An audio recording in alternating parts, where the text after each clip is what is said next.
President Trump's decision to withdraw the U.S. from the Paris Climate Agreement was not good for Guam, many say, and the Pacific Islands. And now Congresswoman Madeleine Bordallo's office says she hopes other nations continue the effort. PNC's Washington correspondent Matt Kay reports.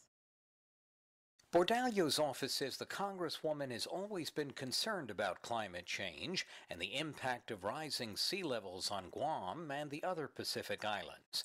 Now that President Trump is withdrawing the U.S. from the Paris Climate Agreement, citing its toll on U.S. businesses and jobs and limited impact on temperature rise, Bordallo hopes the remaining 194 nations will pick up the slack. Many have already committed to do so, as well as some 30 U.S. states and a handful of major U.S. cities. And Trump says the federal government is still committed to clean air, but not at the expense of U.S. jobs, arguing he was elected to represent Pittsburgh, not Paris. Bordallo is also concerned about coral reefs and the bleaching of reefs from climate-induced ocean warming.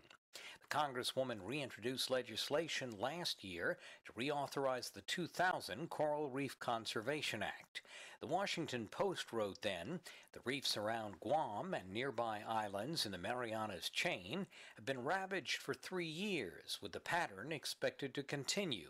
University of Guam coral ecologist Lori Raimundo told the Post, after a dive in Tuman Bay, that for the first time in 50 years in the water, she cried into her mask.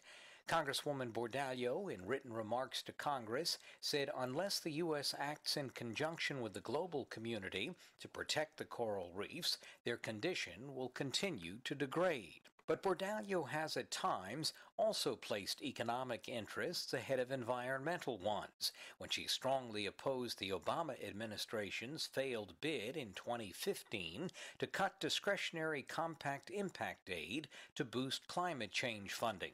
She told administration officials at the IGIA meeting that year she was disturbed when an issue like climate change takes first and sweeping priority over a long-standing and equally urgent issue such as compact impact. Bordallo's office says the Congresswoman was not critical of Obama climate change efforts, only that it prioritized those over Guam compact needs. Matt Kay, PNC News, Washington.